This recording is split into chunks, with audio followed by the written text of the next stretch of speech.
Hola, ¿qué tal? Mi nombre es Ana Noemí Bautista y hoy les voy a estar hablando de algunos temas como el contrato y el convenio. ¿Qué es una obligación de dar, hacer y no hacer? Pues bueno, las obligaciones de dar son aquellas en las que el objeto de la obligación consiste en transferir el dominio de una cosa, constituir un derecho real o en ella o simplemente entregar su mera tenencia. Pues aquí un ejemplo podría ser al vender una casa o un auto. Las siguientes son las obligaciones de hacer. Dice que son aquellas en la que lo que se debe es un hecho o acción positiva, que no sea la entrega de la cosa. Aquí un ejemplo podría ser cuando se hace una escultura o una pintura, pero no se cede el derecho a ninguna otra persona. La obligación de no hacer es aquella obligación en que lo que se debe es una obtención del deudor de realizar algo que de otra forma le sería lícito. Aquí podría ser cuando van a talar árboles y que no es la temporada que deben hacer eso o que se les es ilícito, pues no deben de hacer eso. El siguiente tema es ¿qué es el convenio? Es el acuerdo de dos o más personas para crear, transferir o modificar o extinguir obligaciones. Y también nos dice que es la cooperación interinstitucional a todo acto celebrando entre una institución y otras personas jurídicas de derecho público o privado, nacionales o extranjeras, y cuya finalidad es aprovechar mutuamente sus recursos o fortalezas. El siguiente tema es la definición del contrato. Un contrato es un acuerdo de voluntades que crea o transmite derechos y obligaciones a las partes que lo suscriben. El contrato es un tipo de acto jurídico en el que intervienen dos o más personas y estas está destinando a crear derechos y generar obligaciones. También dice que se rige principios de autonomía de la voluntad y según el cual puede contratarse sobre cualquier materia no prohibida.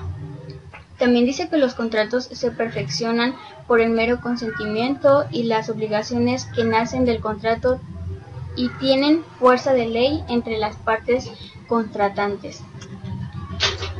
Y bueno, también nos habla sobre los elementos del contrato. Dice que el poemio o encabezado se redacta el inicio del contrato, permite establecer el tipo de contrato que se va a celebrar y las partes, así como definir cómo se les va a llamar durante el desarrollo de las cláusulas.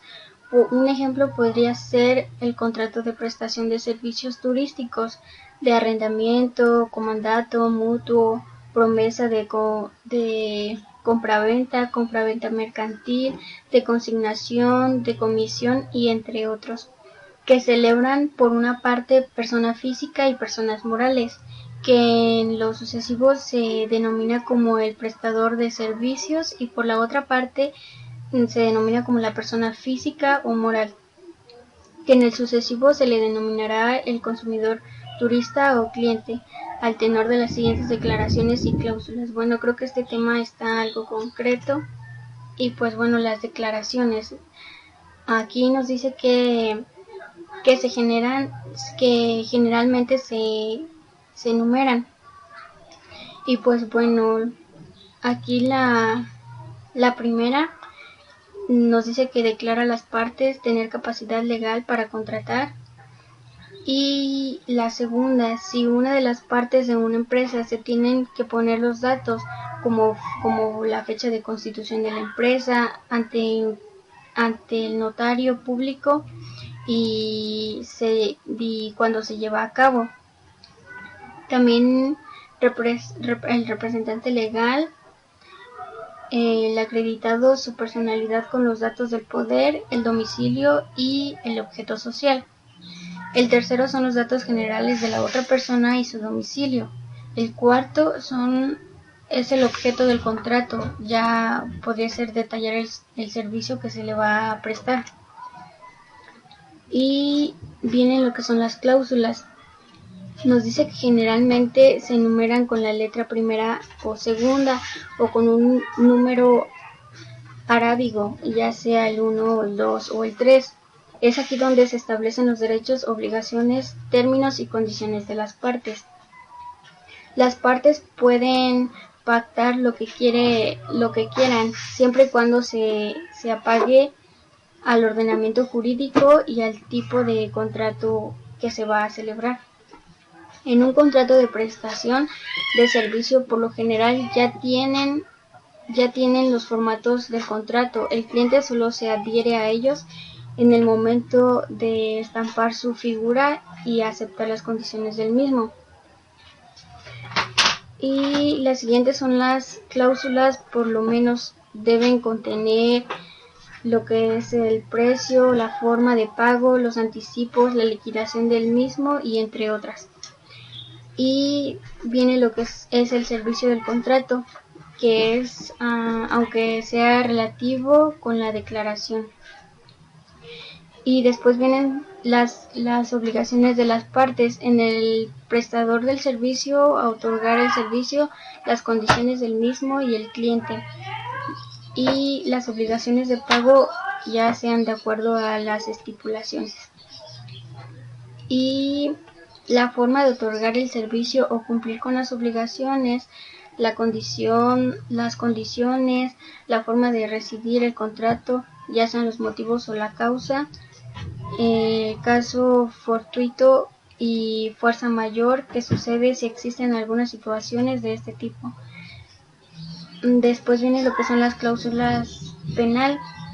Dice que considerando las situaciones en las que se pueden imponer una penalización, qué porcentaje se le va a cobrar por morosidad en el pago, entre otras. Y formas de terminación del contrato. Esas son las cláusulas. Después viene lo que es el cierre, la fecha y la firma del contrato. Aquí nos dice que el cierre contiene el alcance e interpretación del contrato, señalar que no hubo error, violencia o mala fe, ni coacción alguna, y ante que la ley y tribunales se someten las partes en caso de controversia. Pues aquí ya es lo último que se hace, y solamente miran que no hubieran errores en el contrato. Después viene lo que son las formalidades. En la anualidad absoluta y relativa. Aquí nos dice que la licitud en ello, juego, en el fin o en la condición de actos produce su nulidad, ya absoluta, ya relativa. Dice que la nulidad es relativa cuando no reúne todos los caracteres enumerados en el artículo anterior. Siempre permite que el acto produzca provisionalmente sus efectos. Lo que siguen son las clasificaciones del contrato. Estos son unilaterales y bilaterales, onerosos y gratuitos, conmutativos y aleatorios, principales y accesorios, instantáneos y de trato sucesivo, consensuales y formales o solemnes, públicos y privados, nominados o típicos e innominados o atípicos. El contrato de sociedad. En ambos casos se concibe a la sociedad como una unión de personas que contribuyen a la constitución de un fondo patrimonial y colaboran en el ejercicio de una actividad con el fin de obtener una ganancia. Aquí nos dice que se forman sociedades de personas y pues aquí se forman para que puedan obtener ganancias. Y pues bueno, estos fueron algunos temas a desarrollar y pues esto es todo.